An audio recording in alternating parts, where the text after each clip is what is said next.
서울 생활 지겨워서 지방으로 내려왔습니다. 그런데 3개월 만에 도망가기로 마음먹었습니다. 제가 기억하던 고향의 간판불은 전부 꺼져 있었습니다. 읍내 사거리 약국의 빨간 십자등도, 어릴 적 형이 드나들던 방앗간 알전구도, 친구 아버지가 앞치마를 두르고 계시던 철물점 누런 간판도 말이지요.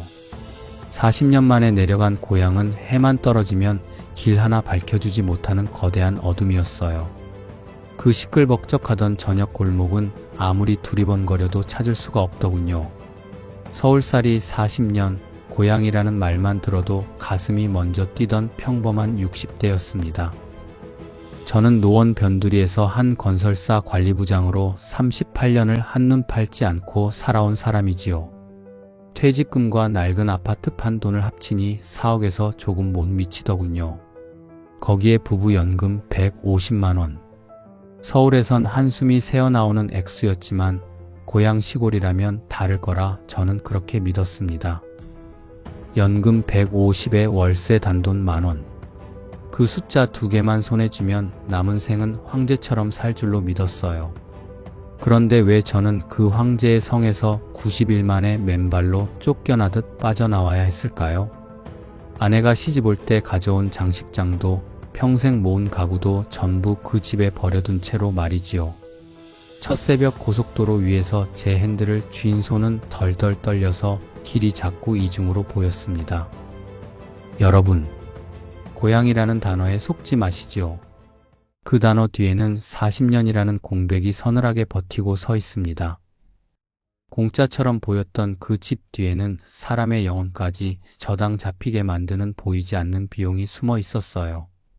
저는 지금 반지하 단칸방 형광등 아래서 매일 아침을 맞이합니다. 옆에 누운 아내는 요즘 자꾸만 제게 엉뚱한 것을 묻지요. 여보, 우리 고향 언제 가느냐고. 저는 그 물음 앞에서 차마 입이 떨어지지 않아 식은 찻잔만 내려다봅니다. 그 공백이 제게 어떤 청구서를 내밀었는지, 그리고 그 청구서를 치르고 난 뒤 제 부부에게 무엇이 남았는지 지금부터 찬찬히 고백해 보겠습니다. 일상. 여러분, 저는 퇴직 다음날 아침에야 알았습니다. 38년 동안 원망해온 그 이른 새벽 눈뜨는 습관이 실은 저를 가장 사람답게 지켜주던 끈이었다는 것을요. 눈은 여전히 새벽에 떠졌어요. 다만 그날부터 일어나 갈 곳이 없었지요. 옷걸이의 감색 정장도 현관의 낡은 구두도 저를 부르지 않았습니다.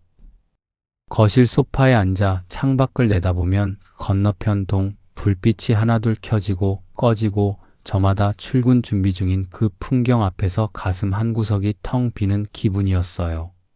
아내가 차려준 아침상 앞에서 숟가락을 들기가 영 어색했습니다. 국그릇 김만 한참 들여다보다 제가 농담처럼 한마디 건넸지요. 여보, 이상해. 회사 안 가니까 밥이 입에 안 들어가. 아내는 가만히 제 얼굴을 들여다보며 어색하게 웃으셨어요. 그래도 이제 편히 좀 드셔요. 평생 그 회사에 바치신 몸인데. 편히 드시라는 그 흔한 당부 한마디가 왜 그리 서러웠는지 모르겠습니다. 저는 반쯤 먹다 만 밥그릇을 슬그머니 내려놓았어요. 여러분, 퇴직이란 한동안 명함을 잃어버린 기분입니다. 이름 앞에 붙어 있던 회사 이름이 툭 떨어져 나가니 사람 전체가 반쯤 줄어드는 것 같거든요. 그런데 그 허전함보다 훨씬 더 무서운 게 따라왔어요. 숫자였습니다. 퇴직 2주쯤 됐을 무렵 저는 식탁 위에 가계부를 펼쳐놓고 계산기를 두드리기 시작했습니다. 제 앞 국민연금이 한 달 130만 원 남짓, 아내 기초연금 몇 푼 더하니 딱 150만 원. 관리비 18, 공과금 14, 통신비 9, 건강보험료 22. 여기까지만 빼도 벌써 60만 원이 사라지더군요. 먹고 입는 건 시작도 안 했는데요. 여보, 우리 이 돈으로 몇 년을 버틸 수 있지? 아내가 가계부를 들여다보며 떨리는 목소리로 물었을 때 저는 대답 대신 계산기만 한참 들여다봤어요. 더 아픈 건 그 다음이었습니다. 퇴직 한 달쯤 지난 어느 저녁 동네 슈퍼에 라면 한 박스 사러 갔다가 큰아들네 며느리와 길에서 마주쳤어요. 며느리가 반갑게 인사를 하고는 한마디 했지요. 아버님, 요즘 어떻게 지내세요? 뭐 하시고 싶은 거 있으시면 저희한테 말씀하세요. 평범한 인사였는데 저는 그 말에 속이 뜨끔했습니다. 혹시 저 애가 제 부부가 용돈 달라 할까봐 미리 방어선을 친 건 아닐까? 못된 의심이 순간 솟아올랐어요. 스스로가 한심해서 얼른 그 자리를 떴지요. 그날 밤 저는 거실 소파에 오래 앉아 있었습니다. 38년을 자식들한테 손 안 벌리는 자존심 하나로 버텼는데 며느리 한마디에 그 자존심이 흔들리고 있었던 겁니다. 아내가 제 옆에 와 앉았어요. 왜 그래요, 당신? 무슨 일 있어요? 여보, 이 집에 가만히 앉아 있으니까 내가 점점 작아지는 것 같아. 숫자만 보여. 통장 잔고랑 관리비랑 연금 액수랑 그런 숫자만. 아내는 한참 말이 없더니 제 손 위에 자기 손을 슬며시 얹더군요. 우리 어디 조용한 데로 내려갈까요? 서울 물가가 나도 너무 무서워요. 어디 조용한 데로. 저는 그 말을 입안에서 한참 굴려봤습니다. 그러자 제 마음속에 오래 잠자고 있던 단어 하나가 서서히 눈을 떴어요. 고향. 저는 전라남도 어느 소도시 외곽에서 태어났습니다. 18배 서울로 올라와 공업고등학교를 나오고 건설사 말단 사원으로 들어가 38년을 한 회사에 매달렸어요. 그 세월 동안 고향은 명절 때나 한두 번 내려가는 곳이 되어 있었습니다. 그마저도 부모님 차례로 돌아가신 뒤론 1년에 한 번 갈까 말까였지요. 그런데 퇴직 후 허전한 저녁이 쌓이자 고향의 풍경이 하나둘 떠오르더군요. 여름이면 아이들이 다 모이던 느티나무 언덕, 장날이면 트럭 짐칸에 실려 오던 수박 더미, 읍내 사거리 약국의 붉은 십자 등. 그리고 무엇보다 코올리게 시절부터 형제처럼 붙어 다녔던 친구 김 씨의 얼굴. 그 즈음 도서관 구석방에서 자주 만나던 퇴직 교감 선생 한 분이 제게 솔깃한 이야기를 해주셨어요. 박형, 요즘은 지방지자체에서 은퇴자 유치한다고 월세 10,000원짜리 아파트까지 내놓는다더라고. 박형 고향이 전라도라고 하지 않으셨어요? 한번 알아봐요. 월세 10,000원. 그 5글자를 듣는 순간 귀가 번쩍 뜨였어요. 관리비만 20만 원을 넘겨 끙끙대는 저한테 그 숫자는 거의 전설이었거든요. 집에 돌아와 아내에게 얘기를 꺼냈자 아내는 처음엔 믿지 못하시더군요. 월세 10,000원이요? 그게 말이 돼요? 지자체에서 하는 거라 진짜래. 인구 유치 사업이라고. 그날 밤 저는 아내에게 처음으로 서울살이에 대한 속마음을 털어놓았습니다. 38년을 이 도시에서 일했지만 남은 건 낡은 아파트 한 채와 빠듯한 연금뿐이라는 것. 매달 날아오는 고지서에 저희 부부가 갉아먹힐 거라는 것. 남은 생은 돈에 쫓기지 않고 사람답게 살고 싶다는 것. 아내가 가만히 제 손을 잡았어요. 그래요. 어차피 이 집 팔아도 변두리라 얼마 못 받잖아요. 시골 가서 월세 10,000원이면 우리 남은 생은 덜 쪼들리고 살 수 있을 거예요. 그날 밤 저는 오랜만에 깊이 잠들었습니다. 잠들기 전 아내에게 이렇게 말했던 기억이 납니다. 여보, 이번엔 정말 실수 없이 제대로 된 노후 설계해보자. 그런데 여러분, 저는 지금 반지하 천장을 볼 때마다 그날 밤 제 얼굴을 떠올리면 숨이 턱 막혀요. 실수 없이 제대로 된 노후 설계. 그 한마디가 얼마나 오만하고 어리석은 말이었는지 저는 90일 뒤에야 뼈저리게 알게 됩니다. 그날 밤 제가 곤히 잠드는 동안 전라도 어느 지자체 청사에서 제 이름 앞으로 한 통의 우편물이 준비되고 있었어요. 그 봉투 안에 5글자가 저희 부부를 어떤 길로 끌고 갔는지 이제 그 이야기를 시작하겠습니다. 욕구.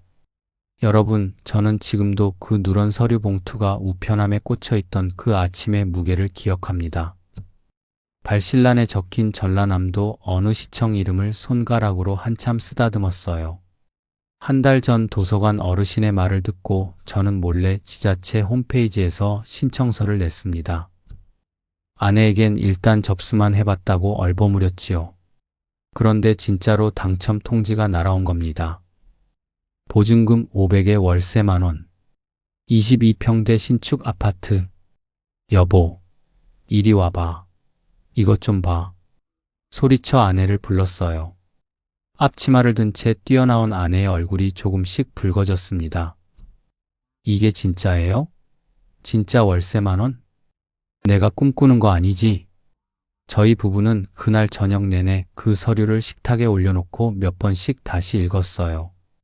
돋보기까지 꺼내서 작은 글씨 함정 조항이 없는지 살폈지요. 다음 날부터 저희 생활은 완전히 달라졌습니다. 매일 저녁 가계부를 펴놓고 계획을 세웠어요. 서울 아파트는 시세보다 조금 깎은 3억 2천에 팔렸습니다.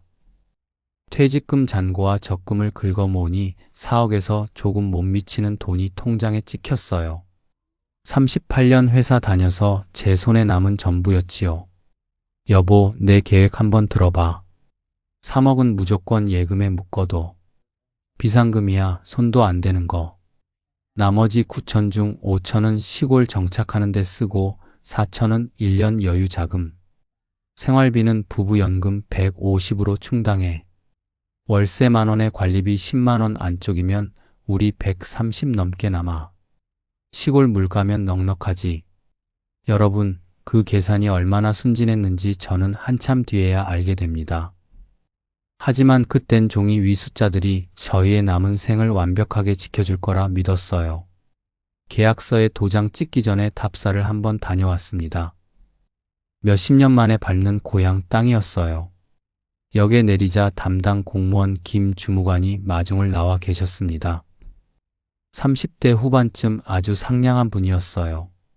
배정받은 아파트에 들어갔을 땐 저희 부부가 입을 다물지 못했습니다. 깨끗한 마룻바닥, 새 도배, 남향 발코니 너머 푸른 산등성이 서울 낡은 복도식 아파트와 비교가 안 되는 풍경이었지요. 진짜 한 달 10,000원이라고요, 주무관님? 그럼요, 선생님. 우리 시가 귀촌 유치 사업으로 특별히 내놓은 겁니다. 혹시 우리가 부담해야 할 거 없어요? 세금이라든가 지역 부담금이라든가. 그때 김 주무관이 잠시 망설였어요. 지금 돌이켜보면 그 망설임이 모든 비극의 시작이었는데 그땐 몰랐지요. 그런 건 없으세요. 다만 이제 주민이 되시니까 마을 분들하고 잘 어울리시는 정도죠.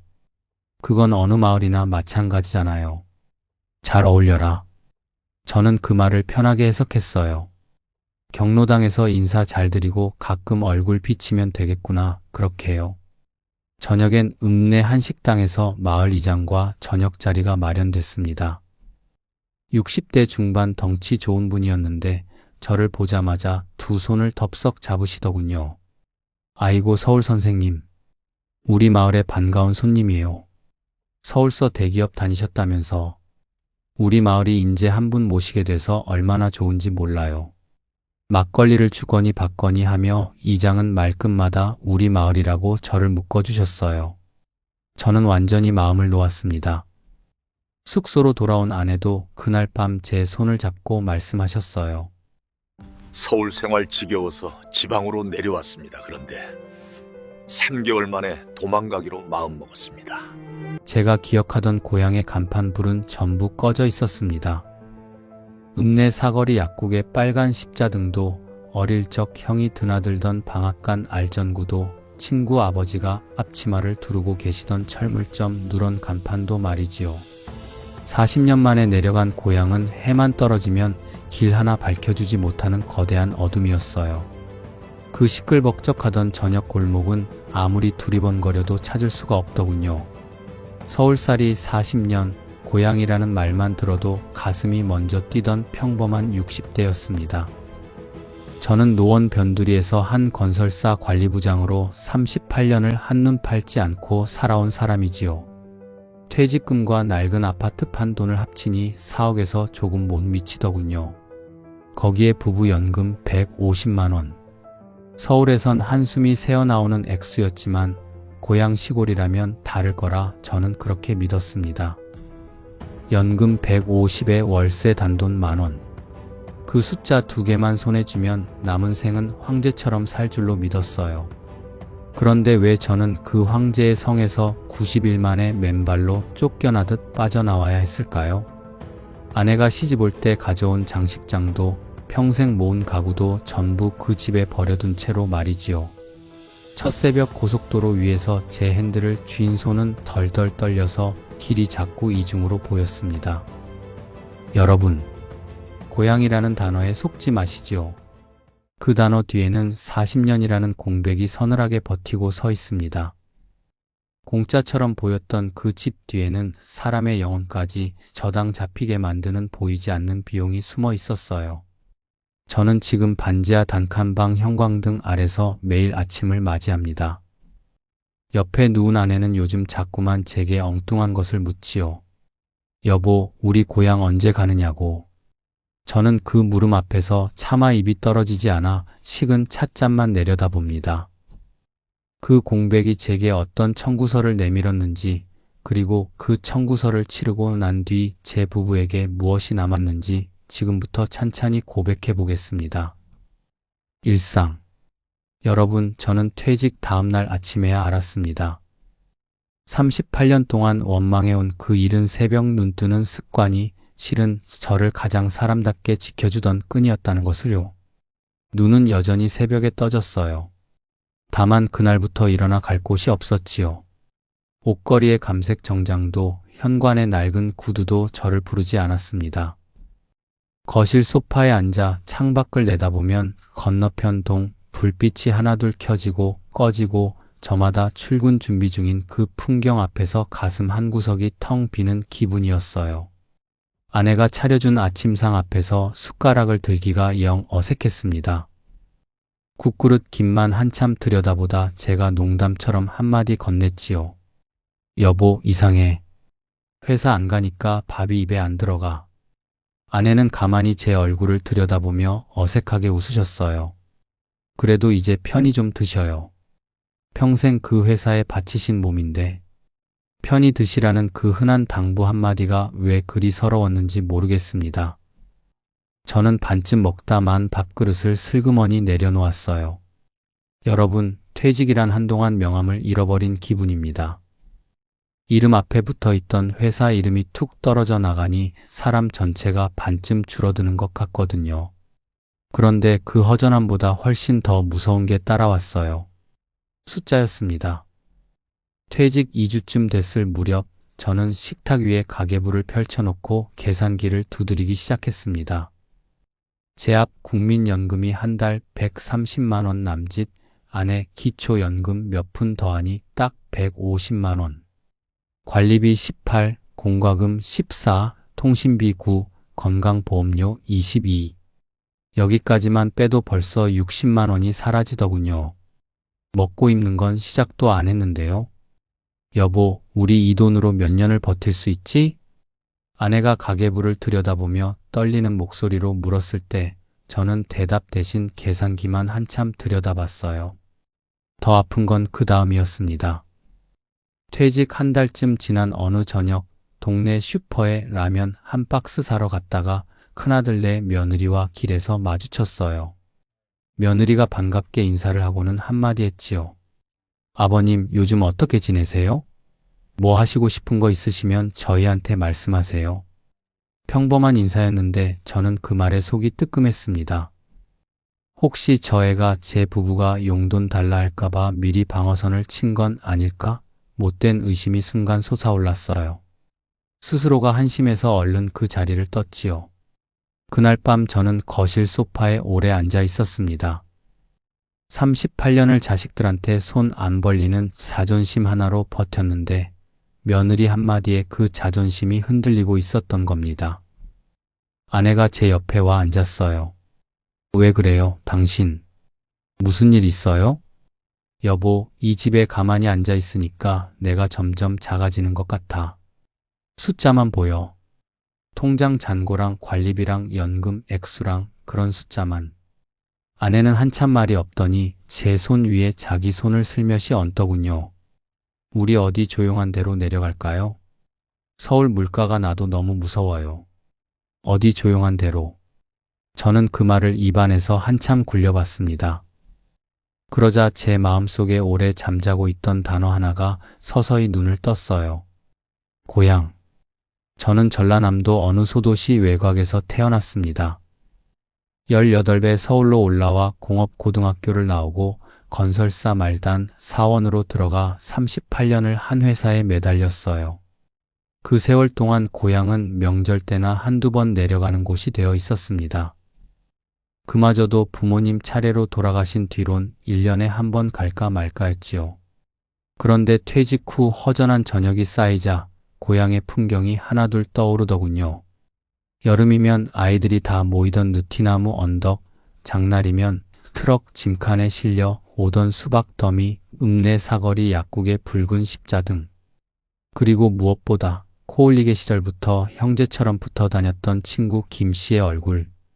그 즈음 도서관 구석방에서 자주 만나던 퇴직 교감 선생 한 분이 제게 솔깃한 이야기를 해주셨어요. 박형, 요즘은 지방지자체에서 은퇴자 유치한다고 월세 10,000원짜리 아파트까지 내놓는다더라고. 박형 고향이 전라도라고 하지 않으셨어요? 한번 알아봐요. 월세 10,000원. 그 5글자를 듣는 순간 귀가 번쩍 뜨였어요. 관리비만 20만 원을 넘겨 끙끙대는 저한테 그 숫자는 거의 전설이었거든요. 집에 돌아와 아내에게 얘기를 꺼냈자 아내는 처음엔 믿지 못하시더군요. 월세 10,000원이요? 그게 말이 돼요? 지자체에서 하는 거라 진짜래. 인구 유치 사업이라고. 그날 밤 저는 아내에게 처음으로 서울살이에 대한 속마음을 털어놓았습니다. 38년을 이 도시에서 일했지만 남은 건 낡은 아파트 한 채와 빠듯한 연금뿐이라는 것. 매달 날아오는 고지서에 저희 부부가 갉아먹힐 거라는 것. 남은 생은 돈에 쫓기지 않고 사람답게 살고 싶다는 것. 아내가 가만히 제 손을 잡았어요. 그래요. 어차피 이 집 팔아도 변두리라 얼마 못 받잖아요. 시골 가서 월세 10,000원이면 우리 남은 생은 덜 쪼들리고 살 수 있을 거예요. 그날 밤 저는 오랜만에 깊이 잠들었습니다. 잠들기 전 아내에게 이렇게 말했던 기억이 납니다. 여보, 이번엔 정말 실수 없이 제대로 된 노후 설계해보자. 그런데 여러분, 저는 지금 반지하 천장을 볼 때마다 그날 밤 제 얼굴을 떠올리면 숨이 턱 막혀요. 실수 없이 제대로 된 노후 설계. 그 한마디가 얼마나 오만하고 어리석은 말이었는지 저는 90일 뒤에야 뼈저리게 알게 됩니다. 그날 밤 제가 곤히 잠드는 동안 전라도 어느 지자체 청사에서 제 이름 앞으로 한 통의 우편물이 준비되고 있었어요. 그 봉투 안에 5글자가 저희 부부를 어떤 길로 끌고 갔는지 이제 그 이야기를 시작하겠습니다. 욕구. 여러분, 저는 지금도 그 누런 서류 봉투가 우편함에 꽂혀 있던 그 아침의 무게를 기억합니다. 발실란에 적힌 전라남도 어느 시청 이름을 손가락으로 한참 쓰다듬었어요. 한 달 전 도서관 어르신의 말을 듣고 저는 몰래 지자체 홈페이지에서 신청서를 냈습니다. 아내에겐 일단 접수만 해봤다고 얼버무렸지요. 그런데 진짜로 당첨 통지가 날아온 겁니다. 보증금 500에 월세 10,000원. 22평대 신축 아파트. 여보, 이리 와봐. 이것 좀 봐. 소리쳐 아내를 불렀어요. 앞치마를 든 채 뛰어나온 아내의 얼굴이 조금씩 붉어졌습니다. 이게 진짜예요? 진짜 월세 10,000원? 내가 꿈꾸는 거 아니지? 저희 부부는 그날 저녁 내내 그 서류를 식탁에 올려놓고 몇 번씩 다시 읽었어요. 돋보기까지 꺼내서 작은 글씨 함정 조항이 없는지 살폈지요. 다음 날부터 저희 생활은 완전히 달라졌습니다. 매일 저녁 가계부를 펴놓고 계획을 세웠어요. 서울 아파트는 시세보다 조금 깎은 3억 2천에 팔렸습니다. 퇴직금 잔고와 적금을 긁어 모으니 4억에서 조금 못 미치는 돈이 통장에 찍혔어요. 38년 회사 다녀서 제 손에 남은 전부였지요. 여보, 내 계획 한번 들어봐. 3억은 무조건 예금에 묶어둬. 비상금이야, 손도 안 대는 거. 나머지 9천 중 5천은 시골 정착하는 데 쓰고 4천은 1년 여유 자금. 생활비는 부부연금 150으로 충당해. 월세 10,000원에 관리비 100,000원 안쪽이면 우리 130 넘게 남아. 시골 물가면 넉넉하지. 여러분, 그 계산이 얼마나 순진했는지 저는 한참 뒤에야 알게 됩니다. 하지만 그땐 종이 위 숫자들이 저희의 남은 생을 완벽하게 지켜줄 거라 믿었어요. 계약서에 도장 찍기 전에 답사를 한번 다녀왔습니다. 몇십 년 만에 밟는 고향 땅이었어요. 역에 내리자 담당 공무원 김 주무관이 마중을 나와 계셨습니다. 30대 후반쯤 아주 상냥한 분이었어요. 배정받은 아파트에 들어갔을 땐 저희 부부가 입을 다물지 못했습니다. 깨끗한 마룻바닥, 새 도배, 남향 발코니 너머 푸른 산등성이 서울 낡은 복도식 아파트와 비교가 안 되는 풍경이었지요. 진짜 한 달 10,000원이라고요, 주무관님? 그럼요, 선생님. 우리 시가 귀촌 유치 사업으로 특별히 내놓은 겁니다. 혹시 우리가 부담해야 할 거 없어요?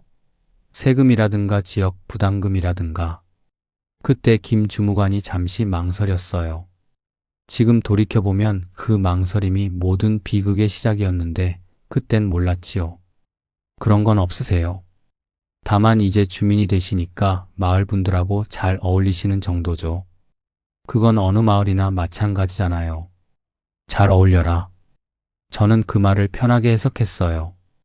경로당에서 인사 잘 드리고 가끔 얼굴 비치면 되겠구나, 그렇게요. 저녁엔 읍내 한식당에서 마을 이장과 저녁 자리가 마련됐습니다. 60대 중반 덩치 좋은 분이었는데 저를 보자마자 두 손을 덥석 잡으시더군요. 아이고 서울 선생님, 우리 마을에 반가운 손님이에요. 서울서 대기업 다니셨다면서. 우리 마을이 인재 한 분 모시게 돼서 얼마나 좋은지 몰라요. 막걸리를 주거니 받거니 하며 이장은 말끝마다 우리 마을이라고 저를 묶어주셨어요. 저는 완전히 마음을 놓았습니다. 숙소로 돌아온 아내도 그날 밤 제 손을 잡고 말씀하셨어요. 여보, 나 이제 마음이 놓여요. 오길 잘한 것 같아. 여기서 뼈를 묻어도 괜찮을 것 같아요. 답사를 다녀오고 한 주 뒤 저는 정식 계약서에 도장을 찍었습니다. 특이 조항이라곤 인근 지역 사회활동에 협조한다는 모호한 한 줄이 전부였는데 저는 그 한 줄의 무게를 짐작조차 못했어요. 서울집 정리는 생각보다 복잡했습니다. 38년 붙박인 살림이 어디서 그렇게 나오는지. 안방 장롱에서 아이들 어릴 적 사진첩을 꺼내놓고 아내는 한참 우셨지요. 여보, 우리 진짜 가는 거예요? 이미 결정한 거잖아. 거기 내려가면 훨씬 좋은 노후 보낼 수 있어. 큰아들한테 전화했을 때 녀석이 조용히 듣더니 한마디 하더군요. 아버지, 잘 생각하신 거 맞아요? 서울 아파트 파시면 다시 돌아오시기 힘들어요. 걱정 마라. 아버지가 계산 다 해봤다. 그 말을 하면서 저는 자신만만했어요. 그 자신감의 근거는 단 하나였지요. 월세 10,000원이라는 숫자. 그 5글자가 저의 모든 불안을 단숨에 덮어버렸던 겁니다. 이삿날이 정해졌어요. 11월 첫째 주 토요일. 그 트럭이 시동을 거는 순간 시작되는 3개월의 악몽을 저는 꿈에도 몰랐지요. 따뜻한 미소로 제 손을 잡아 주시던 그 이장님의 두툼한 장부가 얼마 안 가 저희 집 초인종을 누르게 되리라는 사실도요. 출발. 여러분, 이삿날 새벽 저희 차가 고속도로 톨게이트를 빠져나와 고향 국도로 접어들었을 때 이른 아침 안개가 자욱한 그 길은 제가 기억하던 길과 같은 길이면서도 어딘가 낯설더군요. 운전대는 제가 잡았고 아내는 조수석에서 주변 풍경을 휴대폰에 담았어요. 둘째 손주한테 보내려고요. 여보, 이 길 기억나요? 당신 결혼할 때 부모님 댁 가던 그 길 맞지요? 저는 고개를 끄덕이면서도 속으로는 당황했습니다. 분명 제 기억 속의 길인데 풍경이 너무 변해 있었거든요. 드문드문하던 비닐하우스가 논밭을 뒤덮고 있었고 어릴 적 수박설이 다니던 과수원 자리엔 정체 모를 공장 건물이 들어서 있었어요. 차가 읍내로 들어서자 더 이상했습니다. 제가 기억하는 읍내는 장날이면 사람들이 푹 쩌기는 활기찬 곳이었는데 그날 중심 상가는 절반 이상이 셔터가 내려져 있었고 셔터 위엔 빛바랜 임대 종이가 펄럭이고 있었어요. 저쪽 약국 있잖아. 당신 어릴 적에 다녔다던 거기. 문 닫았네요. 제가 무릎 까질 때마다 뛰어가던 그 약국 유리창엔 먼지가 두껍게 앉아 있었습니다. 저는 나름대로 그 풍경을 설명했어요. 주인 아저씨가 돌아가셨나 보네. 아들이 이어받지 않은 거지. 단지 주차장에 이삿짐 트럭이 기다리고 있었습니다. 관리실로 가니 60대 후반쯤 되는 경비원이 저를 아래 위로 쓱 훑어보며 한마디 던지셨어요. 서울 양반이요? 예, 302호에 들어온 사람입니다. 이삿짐이 좀 많네요. 서울서 잘 사셨던 모양이구만. 우리 마을 사람들은 이렇게 짐 많은 거 처음 봐요. 22평 아파트에 40년 산 가정의 보통 이삿짐이었는데 그 말투가 묘하게 가시가 있었어요. 너희 서울 부자들이 왜 여기까지 와서 우리 몫을 뺏어 가느냐 하는 뉘앙스였지요. 저는 그냥 웃으며 넘어갔습니다. 오래 살다 보면 자연이 모이는 거지요. 잘 부탁드립니다. 나는 아저씨가 아니요. 단지 소장이요. 여러분, 돌이켜보면 그 한마디가 바로 시골의 민낯이었어요. 너희는 손님이 아니라 이방인이니까 얼씬거리려면 값을 치르라는 무언의 통보. 저는 그저 시골 어르신의 퉁명스러운 농담으로 흘렸지요. 짐을 올리는 동안 저는 이상한 걸 느꼈습니다. 단지 복도 곳곳에서 시선이 느껴지는 거였어요. 베란다 창에부터 저희 짐을 내려다보시는 분들, 복도를 지나가는 척 열린 현관 안쪽을 들여다보는 분들. 마치 저희가 구경거리라도 되는 것처럼요. 여보, 저 아주머니 아까부터 우리 쪽만 쳐다봐. 건너편 동 3층 베란다에서 60대 후반 아주머니 한 분이 팔짱을 낀 채 한참을 저희를 내려다보고 계셨어요. 저는 짐짓 밝게 손을 흔들었습니다. 안녕하십니까? 3층에 들어온 사람입니다. 그 아주머니는 반응 없이 창문을 스르르 닫으셨어요. 저는 손을 든 자세로 머쓱해져 얼어붙었습니다. 짐을 다 들여놓고 트럭을 보낸 뒤 저희 부부는 상자들 사이에 주저앉아 한숨을 돌렸어요. 아내가 이마 땀을 닦으며 웃어 보였지요. 여보, 우리 이제 여기 사람이네요. 집이 참 좋아요. 그때 초인종이 울렸습니다. 짐을 다 들여놓은 지 1시간쯤 지난 퇴근 무렵이었어요. 떡이라도 돌리러 오신 이웃인가 싶어 반갑게 문을 열었는데 문 밖에 서 계신 건 답사 때 배웠던 그 이장이었습니다. 그리고 손엔 답사 때와는 전혀 다른 물건이 들려 있었지요. 투툼한 양장 장부 한 권. 아이고, 서울 선생. 오늘 내려오셨구만. 네, 지나가다 들렀는데 다름이 아니고 우리 선생이 마을 주민 되셨으니 마을 규칙 몇 가지 알려드리려고요. 이장은 들어오지 않고 문턱에 발을 걸친 채 장부를 스르륵 펴 보이셨어요. 거기엔 놀라운 항목이 적혀 있었습니다. 첫 줄이 마을 발전 기금, 옆에 적힌 숫자가 500만 원. 이장님, 이게 무슨 기금입니까? 500만 원이라는 숫자가. 우리 마을이 소멸 위기 지역으로 지정돼서 발전 사업을 추진 중인데 그 기금을 새 주민들이 분담하는 거예요. 서울서 아파트 파시고 오셨다니 선생도 사정이 빠듯하진 않으실 테고 500만 원 정도는 협조해 주시는 게 우리 마을 전통이요. 이장의 말투가 답사 때와 완전히 달라져 있었어요. 환한 미소는 어디 가고 눈빛이 서늘했습니다. 이장님, 그 얘기는 시청에서도 들은 적이 없는데요. 시청에서 할 얘기가 아니라 우리 마을에서 따로 거두는 거요. 공식은 아니고 전통인데 우리 마을 일원이면 따르셔야지요. 안 그러면 서운해하는 정도가 좀 심해질 수도 있고. 마지막 한마디가 제 가슴에 찬물을 끼얹었어요. 이장은 장부를 탁 덮으며 덧붙이셨습니다. 그리고 노인회비 월 3만 원, 경로당 운영비 월 5만 원, 환경정비 월 5차례 의무. 못 나오시면 회당 2만 원 불참금. 시골이면 다 있는 거지요. 이장이 돌아가신 뒤 저는 한참을 현관문에 기대어 섰어요. 아내가 상자들 사이에서 멍하니 저를 올려다보셨지요. 여보, 저 양반이 왜 저래요? 탑사 때는 그렇게 따뜻했잖아요. 500만 원이라니 그 돈이 어디서 나와. 그날 밤 저는 낯선 침실 천장을 바라보며 서울에서 마지막으로 잠들던 밤을 떠올렸습니다. 지금 이 순간이 마지막으로 마음 편히 잠드는 밤일지도 모른다는 서늘한 예감이 그때 처음으로 제 가슴을 스치고 지나갔어요. 탐색. 여러분, 이사 다음날 이른 새벽 현관문 아래 누군가 흰 종이 한 장을 밀어 넣어놨습니다. 발바닥이 얼어붙었어요. 마을회관 아침 8시. 신규 입주자 박아무개 씨 필참. 이름 옆 빨간 인주 자국이 꼭 선고장처럼 보이더군요. 8시 정각 저는 혼자 회관으로 향했습니다. 앞마당엔 이미 10대뿐 어르신들이 모여 계셨어요. 대부분 7, 80대. 저는 모자를 벗고 허리를 굽혔지요. 안녕하십니까? 어제 이사온 302호 박아무개입니다. 돌아온 반응은 싸늘했습니다. 고개를 끄덕이는 둥 마는 둥, 아예 못 들은 석 옆 사람과 이야기만 이어가는 분들. 한 어르신만 저를 훑어보고 한마디 던졌어요. 서울서 왔다는 양반이구만. 몇 살이요? 68입니다. 68. 애기네 애기. 우리 마을에선 자네가 막내요. 막내는 막내답게 굴어야 혀.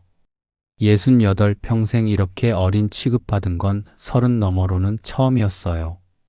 회사에선 부장 소리, 동네에선 어르신 소리 듣던 제가 이 자리에선 신병훈련소 이등병 꼴이었습니다. 이장님이 장부를 펼치셨어요. 박 선생 자네는 오늘부터 월수금 새벽 6시 마을 도로 청소, 화목 오후 경로당 보조, 토요일 공동 텃밭 당번.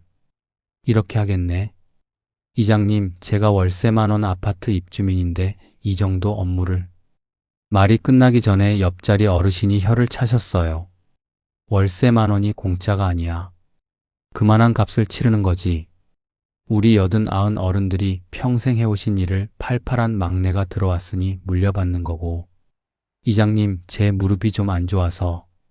80 넘은 어르신들도 다들 허리 아프고 무릎 아프고 하시는데 다 하셔. 자기 혼자 예외 두면 섭섭해하지. 500만 원 기금도 아직 안 내셨다면서요. 500만 원. 그 숫자는 제 이마에 붙은 빨간 딱지처럼 어딜 가든 저를 따라다녔어요. 그날 바로 저는 삽자루를 쥐고 마을 도로 배수구 청소에 투입됐습니다. 10시가 다 된 아침이었는데 가을 찬바람이 몸을 후려치더군요.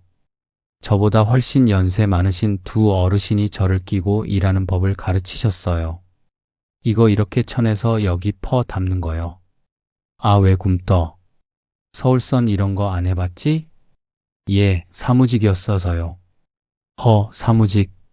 그 사무직들은 뭐 펜대만 굴려간디. 우리는 허리가 휘었어. 자네도 이제 휘어야 혀. 점심에 집에 돌아와 다리가 후들거려 현관에서 주저앉았습니다. 놀란 아내가 달려오셨어요.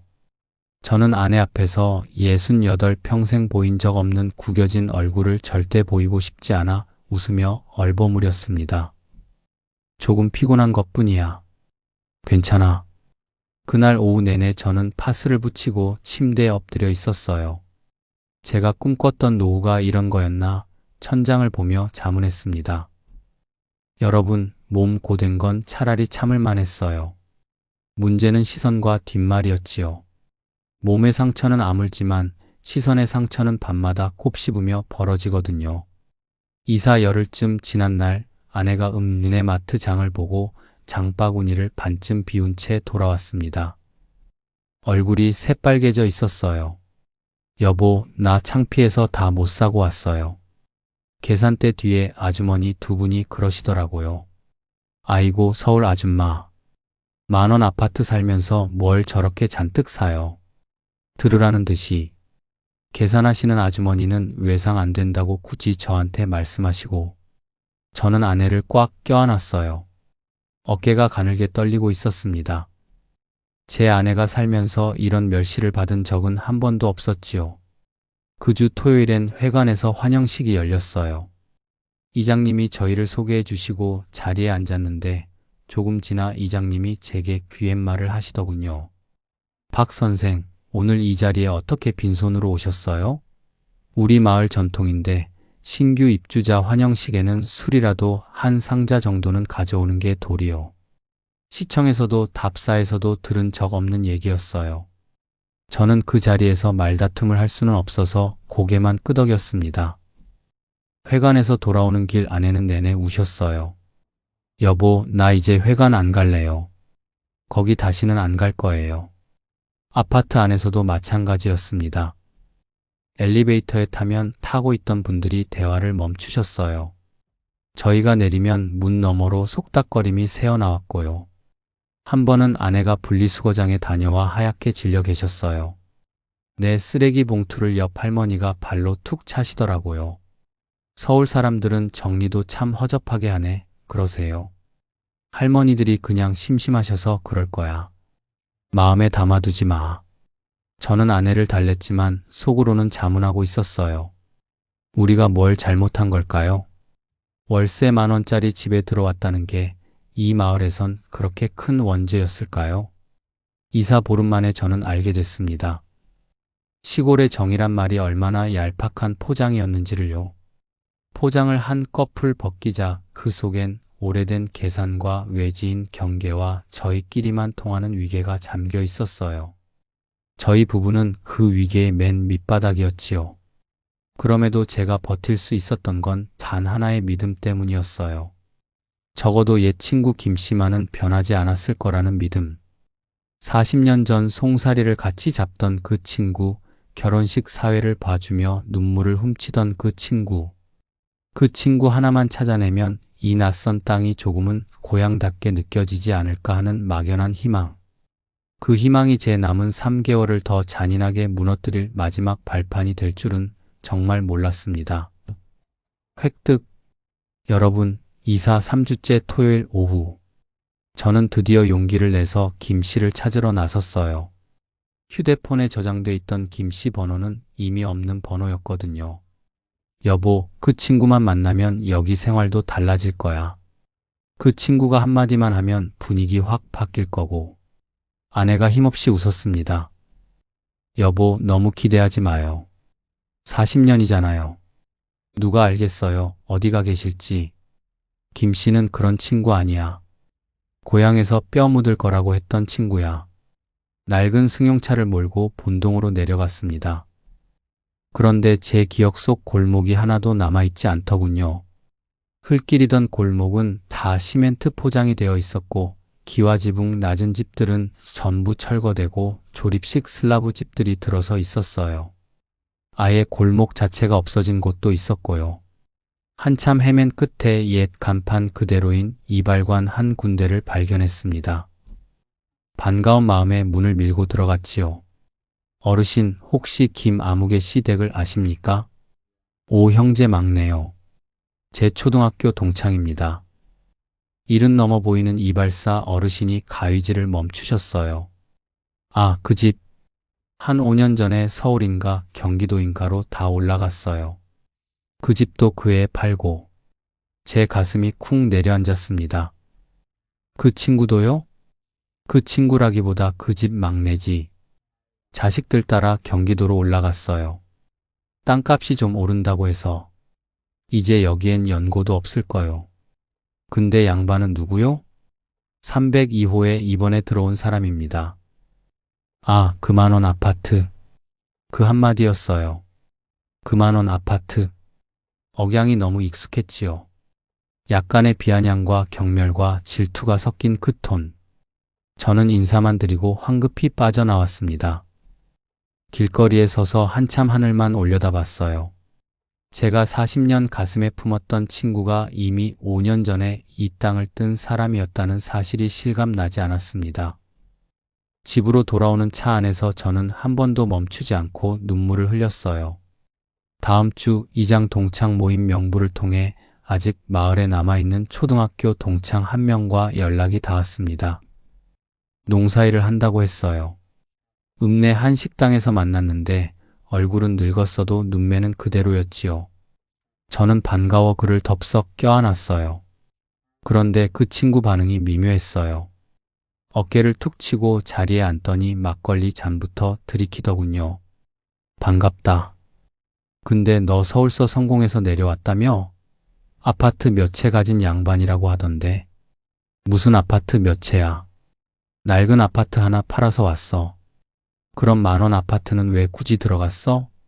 너 같은 사람이 거기 들어가서 뭐 하자는 거야? 진짜 돈 없어서 들어간 거 맞아? 숨이 턱 막혔어요. 연금 150으로 서울선 못 살아서 내려온 거지. 150이면 부잔 거지. 우리 마을 어르신들 뭐 그 연금이 있겠어. 너는 대기업 다니느라 그만큼 나오는 거지. 그 돈 벌겠다고 여기까지 내려와서 남의 파일을 가져가는 거야. 친구의 목소리가 거칠어지고 옆 아주머니가 제 쪽을 힐끔거리셨어요. 그리고 너 그거 알아? 우리 마을 개발 얘기. 이 근처 땅값이 공장 부지 보상 문제로 들썩여. 내가 거기 들어가 있으면 마을 보상금 나눠 먹는데 외지인이 끼는 거잖아. 그게 우리는 좀 불편해. 저는 그 한마디에 모든 게 이해가 됐습니다. 마을 사람들이 왜 저희를 경계했는지, 왜 인사를 받아주지 않았는지, 이유는 단 하나였어요. 저희가 그 돈의 파이에 새로 들어온 숟가락이었던 겁니다. 저는 그날 그 친구와 싸우지 않았어요. 막걸리 잔을 내려놓고 조용히 일어섰습니다. 야, 오늘은 이만 갈게. 술이 넘어가지가 않는다. 그래. 너도 이 마을 떠나는 게 서로를 위해 편할지 몰라. 여기 사람들 내 얼굴 보는 거 그리 반가워하지 않아. 집에 돌아와 아내에게 얘기를 다 전했어요. 아내는 한참을 울더니 수저를 조용히 내려놓으시고 차분하게 말씀하셨습니다. 여보, 우리 서울로 다시 올라가요. 이미 며칠 전부터 마음속에서 정리한 듯한 목소리였지요. 여보, 서울집도 다 팔고 왔는데 지금 올라가면 반지하 단칸방으로 가야 해. 그러려고 고생해서 내려온 건데 석 달 만에 다시 올라간다고? 나 여기서 더 못 살아요. 숨이 안 쉬어져요. 우리 평생 성실하게 살아왔는데 왜 이런 취급을 받아야 해요? 저도 속으론 같은 생각이었지만 현실은 쉽지 않았어요. 최소 거주 5년. 중간에 나가면 보증금도 못 돌려받고 서울 가서 집 구할 돈도 빠듯했습니다. 조금만 더 버텨보자. 500만 원은 내가 이장 만나서 미룰 거야. 저는 아내를 달랬지만 500만 원을 안 내고 이 마을에서 버틸 방법은 없었어요. 그리고 그 돈을 낸다 해도 이 마을이 저희를 인정해 줄 리가 없었고요. 그날 밤 저는 소파에 앉아 오래 잠들지 못했습니다.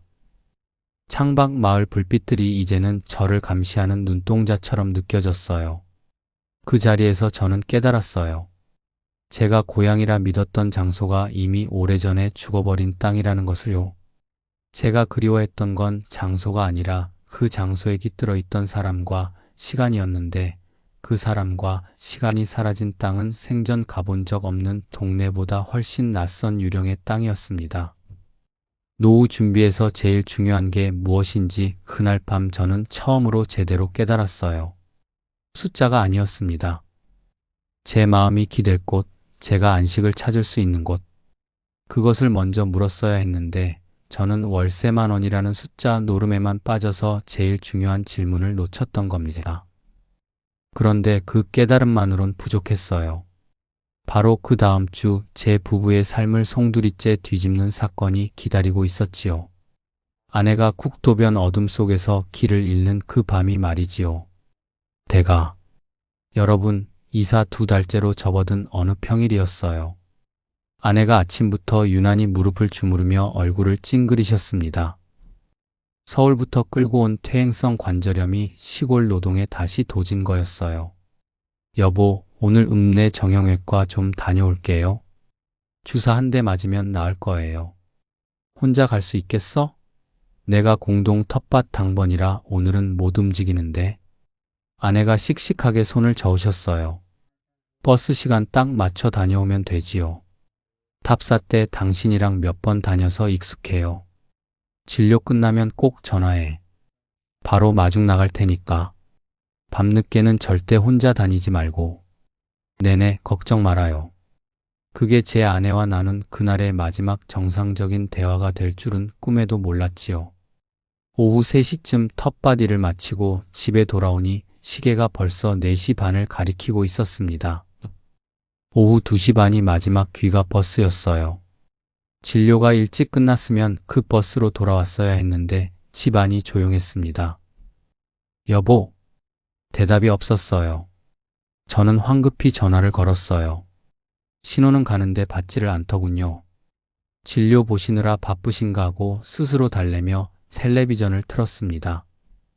뉴스에선 가을 태풍 소식이 나오고 있었고 서쪽 하늘이 점점 검어지고 있었지요.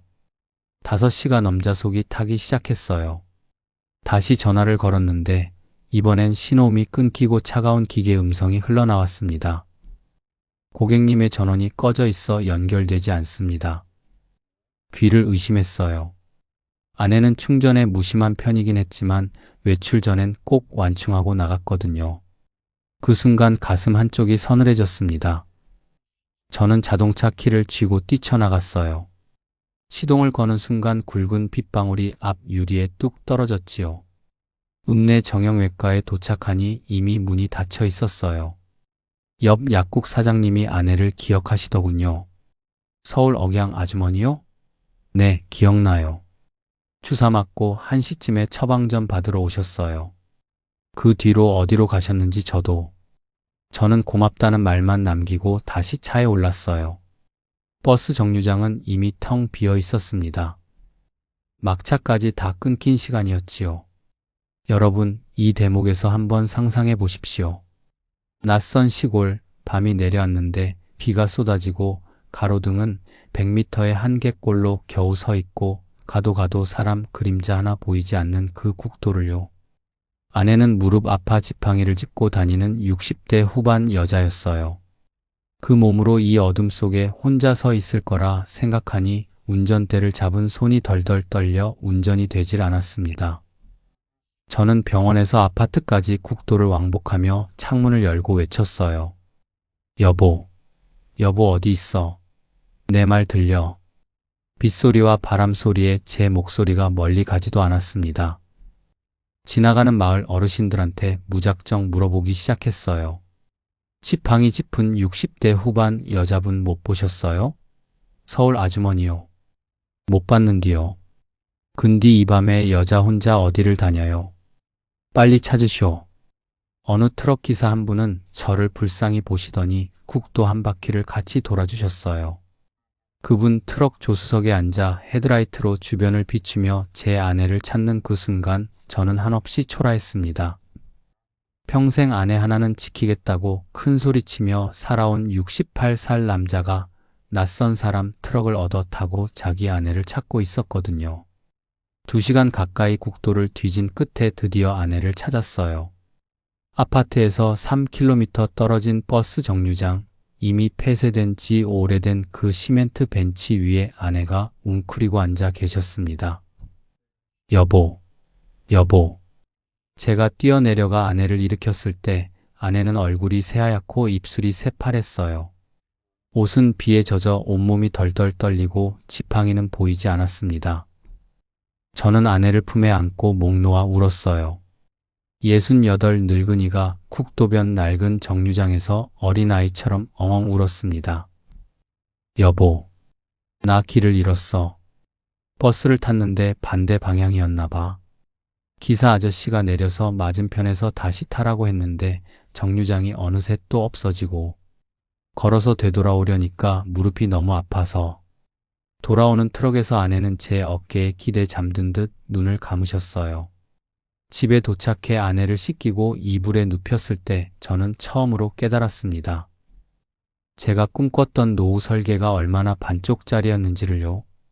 아내의 생명을, 몸을, 마음을 제 노후 계산서 어디에도 제대로 된 항목으로 올려놓지 않았던 겁니다. 다음날 아침 저는 마을 회관으로 향했어요. 어젯밤 제 차가 국도를 오가는 걸 마을 사람들이 봤을 테고 누군가 안부라도 물어줄 거라 기대했거든요.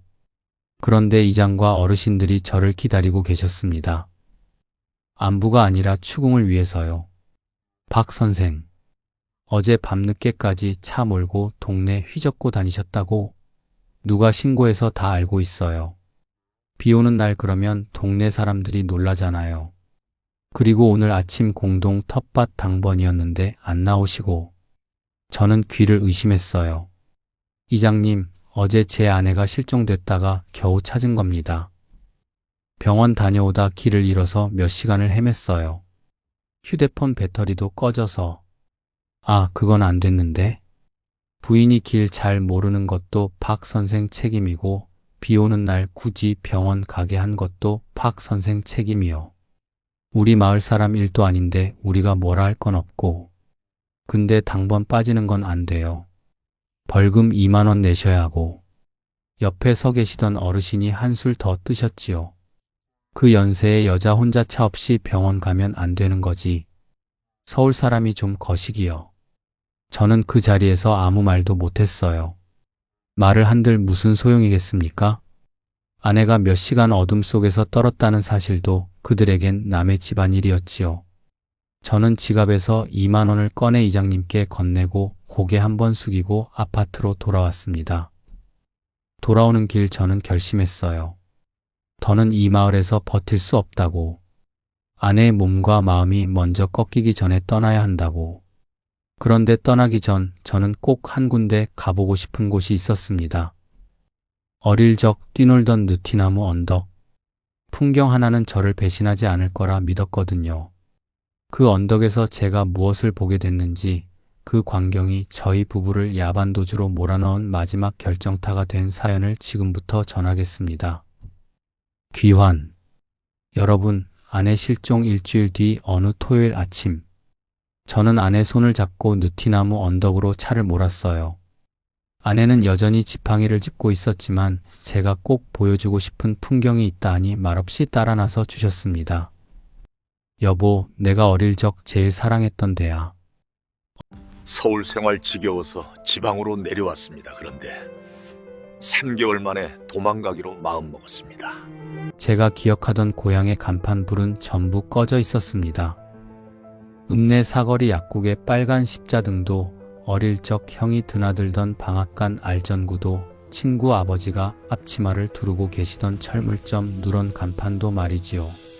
40년 만에 내려간 고향은 해만 떨어지면 길 하나 밝혀주지 못하는 거대한 어둠이었어요. 그 시끌벅적하던 저녁 골목은 아무리 두리번거려도 찾을 수가 없더군요. 서울살이 40년, 고향이라는 말만 들어도 가슴이 먼저 뛰던 평범한 60대였습니다. 저는 노원 변두리에서 한 건설사 관리부장으로 38년을 한눈 팔지 않고 살아온 사람이지요. 퇴직금과 낡은 아파트 판 돈을 합치니 4억에서 조금 못 미치더군요. 거기에 부부 연금 150만 원. 서울에선 한숨이 새어나오는 액수였지만 고향 시골이라면 다를 거라 저는 그렇게 믿었습니다. 연금 150에 월세 단돈 만원. 그 숫자 2개만 손에 쥐면 남은 생은 황제처럼 살 줄로 믿었어요. 그런데 왜 저는 그 황제의 성에서 90일 만에 맨발로 쫓겨나듯 빠져나와야 했을까요? 아내가 시집 올 때 가져온 장식장도 평생 모은 가구도 전부 그 집에 버려둔 채로 말이지요. 첫 새벽 고속도로 위에서 제 핸들을 쥔 손은 덜덜 떨려서 길이 자꾸 이중으로 보였습니다. 여러분, 고향이라는 단어에 속지 마시지요. 그 단어 뒤에는 40년이라는 공백이 서늘하게 버티고 서 있습니다. 공짜처럼 보였던 그 집 뒤에는 사람의 영혼까지 저당 잡히게 만드는 보이지 않는 비용이 숨어 있었어요. 저는 지금 반지하 단칸방 형광등 아래서 매일 아침을 맞이합니다. 옆에 누운 아내는 요즘 자꾸만 제게 엉뚱한 것을 묻지요. 여보, 우리 고향 언제 가느냐고. 저는 그 물음 앞에서 차마 입이 떨어지지 않아 식은 찻잔만 내려다봅니다. 그 공백이 제게 어떤 청구서를 내밀었는지, 그리고 그 청구서를 치르고 난 뒤 제 부부에게 무엇이 남았는지 지금부터 찬찬히 고백해 보겠습니다. 일상. 여러분, 저는 퇴직 다음날 아침에야 알았습니다. 38년 동안 원망해온 그 이른 새벽 눈뜨는 습관이 실은 저를 가장 사람답게 지켜주던 끈이었다는 것을요. 눈은 여전히 새벽에 떠졌어요. 다만 그날부터 일어나 갈 곳이 없었지요. 옷걸이의 감색 정장도 현관의 낡은 구두도 저를 부르지 않았습니다. 거실 소파에 앉아 창밖을 내다보면 건너편 동 불빛이 하나둘 켜지고 꺼지고 저마다 출근 준비 중인 그 풍경 앞에서 가슴 한구석이 텅 비는 기분이었어요. 아내가 차려준 아침상 앞에서 숟가락을 들기가 영 어색했습니다. 국그릇 김만 한참 들여다보다 제가 농담처럼 한마디 건넸지요. 여보, 이상해. 회사 안 가니까 밥이 입에 안 들어가. 아내는 가만히 제 얼굴을 들여다보며 어색하게 웃으셨어요. 그래도 이제 편히 좀 드셔요. 평생 그 회사에 바치신 몸인데 편히 드시라는 그 흔한 당부 한마디가 왜 그리 서러웠는지 모르겠습니다. 저는 반쯤 먹다 만 밥그릇을 슬그머니 내려놓았어요. 여러분, 퇴직이란 한동안 명함을 잃어버린 기분입니다. 이름 앞에 붙어 있던 회사 이름이 툭 떨어져 나가니 사람 전체가 반쯤 줄어드는 것 같거든요. 그런데 그 허전함보다 훨씬 더 무서운 게 따라왔어요. 숫자였습니다. 퇴직 2주쯤 됐을 무렵 저는 식탁 위에 가계부를 펼쳐놓고 계산기를 두드리기 시작했습니다. 제 앞 국민연금이 한 달 130만 원 남짓, 아내 기초연금 몇 푼 더하니 딱 150만 원. 관리비 18, 공과금 14, 통신비 9, 건강보험료 22. 여기까지만 빼도 벌써 60만 원이 사라지더군요.